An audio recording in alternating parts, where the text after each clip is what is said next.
자, 박상희 소장 함께하는 시간이죠. 소장님 안녕하세요. 네, 안녕하십니까. 박상희 소장입니다. 그동안에 이제 코스피는 계속해서 이제 시간을 두고 올라가는 쪽으로 이야기를 많이 해주셨으니까 코스닥에 대한 좀 질문 더 드려볼게요. 네. 중소형주 아무래도 코스피가 좀 힘을 못 쓰고 있을 때 이쪽으로 좀 매기가 많이 넘어가 있는데 여기에서 계속해서 조금 코스닥은 더 갈 거라고 보시나요? 아니면 또 코스닥 쪽에서 관심 있게 보시는 종목들이 있다면요? 코스닥 쪽에서는 개별적으로는 좀 관심을 일부 가지고는 있습니다. 예. 그러나 이제 전체적으로 거래소의 기조가 좀 약화되다 보니까 거래소의 중소형 우량주와 중소형주들, 그러니까 같은 업종 내에서도 거래소에 보면은 자동차의 어떤 부품사라든지 화학주 중에서도 중소형 화학주, 그리고 많은 좀 부품사들이 좀 움직이고 있고요. 코스닥 같은 경우도 오늘 지금 현재 한 10포인트 이상 오르면서 굉장히 좋은 모습을 보이고 있는데요. 코스닥에서 관심을 갖고 있는 거는 그래도 저는 개인적으로 봤을 때 글로벌화가 진행되고 있는 기업에 대한 관심을 계속 가지고 있습니다.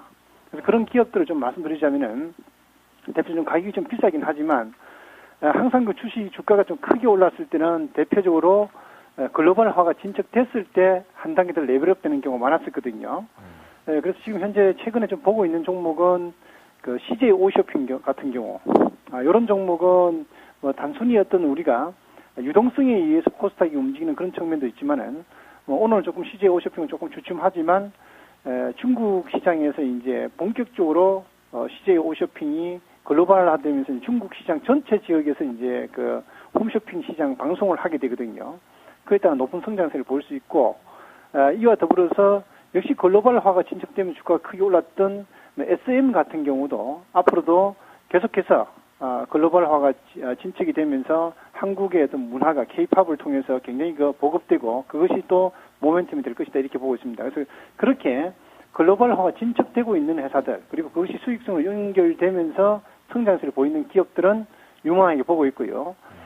단순히 이제 그 어떤 순환매적인 것과 유동성에 의해서 그냥 기대감으로 성장성을 바탕으로 움직이는 쪽은 조금은 보수적으로 보고 있습니다. 그리고 여기서 한 가지 조금 더 보탠다면은 거래소에서 그동안에 이제 자동차나 화학주들이 움직일 때 그 부품주들이 움직였었는데 거래소에서 조선이나 플랜트 업종이 움직였을 때 그 부품사들이라든지 그 단조업체들이 움직이지 않았습니다. 그 회사들이 대표적으로 지금 현재 일부 그 부품 기계라든지 코스닥으로 보자면은 코스닥 내에서 단조업체들, 최근에 보면 이제 현진소재라든지 태웅이라든지 이런 회사들은 상반기에 이제 조선업체가 실적이 굉장히 그 양호하게 나오고 수주를 많이 받았기 때문에 또 플랜트 수주도 상당히 많아서 그와 관련된 부품 회사들은 하반기에 실적 개선으로 연결이 되거든요. 그런 부분도 굉장히 좀 긍정적으로 좀 보고 있습니다. 네. CJ 오쇼핑처럼 글로벌화돼 있는 기업들 위주로. 그리고 또 이슈가 있었던 건설주 한번 좀 여쭤볼게요. 물론 이제 기재부발 기사들이 주말에 많이 나왔습니다. 양도세 이제 한시적 완화나 폐지가 아니라 이제 완전 폐지까지도 이야기를 하고 있습니다. 다주택자 양도세요. 근데 건설주들 보니까 오늘 별 반응이 없습니다. 오히려 내리고 있고요. 네. 도움이 안 되는 이야기입니까? 일단 건설주에 대해서는 이제 최근에 건설주 주가를 보면 전반적으로 강세를 보였습니다. 대형 건설주 중심으로 해서 주가가 급등했고요. 그 뒤를 이어서 최근에 중소형주 쪽으로 매기가 좀 형성되면서 중소형 건설주들도 상당히 좀 그룹사 관련주 중심으로 해서 움직임이 좀 좋았거든요. 그런데 지금 현재 정부에서 이번에 이제 양도세 관련해서 다가구 주택자에 대한 양도세 폐지 문제를 지금 거론하고 나왔습니다. 이것을 봤을 때 하반기에는 건설 내수 경기 부양을 위한 건설 경기 부양을 위한 좀 더 강한 그 세제 조치가 나올 수도 있다 이렇게 볼 수 있겠고요. 그렇게 된다면은 그동안 그 PF 악재라든지 건설 경기 침체 등으로 해서 좀 약세를 보였던 건설주가 최근에 상승한 데 이어서 한 번 더 움직여주지 않을까 이렇게 좀 기대를 하고 있습니다. 그래서 이미 지방 건설 경기는 회복세를 보이고 있고요. 또 하반기에 글로벌 투자가 다시 살아날 가능성도 있고 그런 부분들이 이제 모멘텀으로 작용하면서 단기 급등 후에 좀 쉬고 있는 건설주들이 또다시 좀 조정 과정을 거친 후에 재차 한번 움직여줄 수 있지 않을까 이렇게 보고 있습니다. 그래서 대형 건설주 중에서는 5대 건설사 계속 좀 긍정적으로 보는 편이고요. 급등에 따라 좀 쉬어가는 숨고름이 좀 있겠죠. 지난주까지 좋은 모습 보여주셨기 때문에 조금은 더 좀 쉬어갈 수는 있습니다. 그래서 한두 주 정도 좀 쉬더라도 그 기간한테 관심 가져야 될 것 같고요. 또 중견 그 건설사 중에서는 가급적이면은 그룹 관련 그 계열 건설사가 좀 낫지 않겠는가. 뭐, 그러 국내 또 건설 경기 좋아지면 또 현대산업개발이라든지 이런 것도 괜찮고, 뭐 두산건설, 코오롱건설 같은 중견 그룹사, 계열사 이런 쪽도 최근에 급등했는데 한번 좀 이번에 접어줄 때, 쉴 때 관심을 좀 가져볼 만하다 이렇게 판단하고 있습니다. 그러니까 좀 단기적으로 접근하기엔 좀 무리라는 이야기시죠. 예, 지금 당장은 많이 좀 오른 상태죠. 예. 알겠습니다. 다주택자 양도세, 중과세 폐지. 이 잠깐 이슈를 좀 점검해 봤고요. 네. 포트폴리오 점검으로 넘어가 보겠습니다. 호남석유화학, 삼성물산, 기아차 그리고 하이닉스까지 있었는데 역시 가장 걱정이 되는 건 오늘도 하이닉스입니다. 네. 그 손절가 좀 낮추셨는데 네. 그 23,000원마저 또 이탈할 가능성 좀 남아있지 않습니까? 지금 그게 저도 조금 걱정인데요. 주가를 보면 너무 바닥이라서 솔직히 팔고 싶은 마음 전혀 없습니다. 이 좀 어떻게 보면은 제가 이런 이야기를 하나 하겠는데요. 주식에 보면은 대개 보면 최근에 이제 올라오는 종목도 가만히 보시면 아시겠지만 가장 비관적일 때 주가 바닥을 치고 올라왔거든요. 그러니까 지금 현재 보시면 최근에 주가가 강세 보인 종목 중에 잠깐 차트를 한번 보여드리겠는데요. 지금 시장에서 관심이 지속적으로 늘어나고 있는 종목이 바로 두산인프라지 않습니까? 두산인프라도 잠깐 차트를 한번 보겠습니다. 차트를 보시게 되면은 주가가 이제 급락을 보이고 나서 그야말로 이 바닥을 향해서 폭락이 나왔을 때 이때는 정말로 모든 사람들이 비관적이었습니다.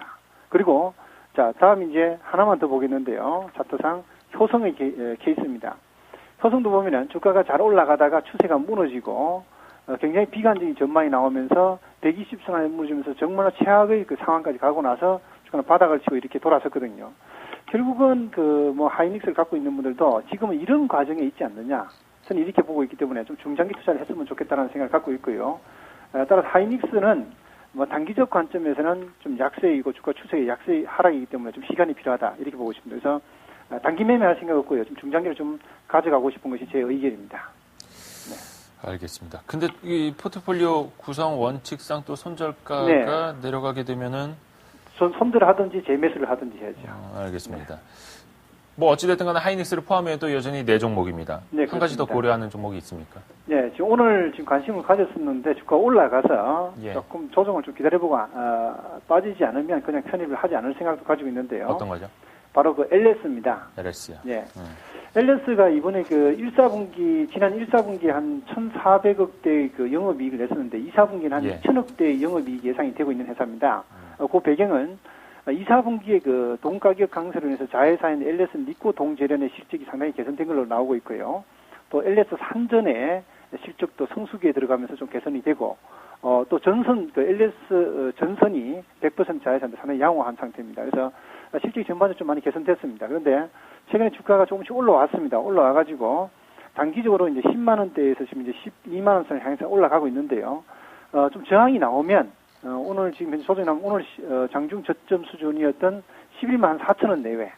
뭐 그 정도로 다시 밀려준다면 편입을 한번 검토하겠고요.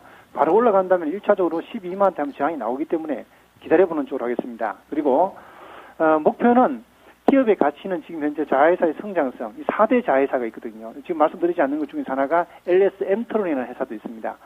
4대 자회사가 굉장히 그 성장세를 보여주고 있고, 이제는 과거 그 M&A를 통한 그 구조조정을 끝내면서 수익성이 보다 가시화될 수 있는 그런 자리까지 들어오고 있다고 보고 있습니다. 그래서 이제는 뭐 올해 하반기부터 이제 내년까지 넘어가면서 그동안의 그 결실이 나타날 것이다 이렇게 판단이 되고 있는데, 그러면은 조정 나오면은 매수를 하든 조정이 안 나오면 그냥 좀 기다려 보겠고, 목표는 1차 한 13만원대, 중장기로 한 14만원까지는 봐도 괜찮은 그런 그 종목이라고 생각됩니다.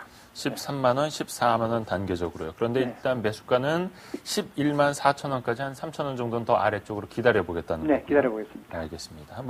저희도 한번 지켜보겠습니다. 그 가격 오는지요. 박상희 소장 이야기 정리해봤습니다. 고맙습니다. 네, 고맙습니다. 네, 감사합니다.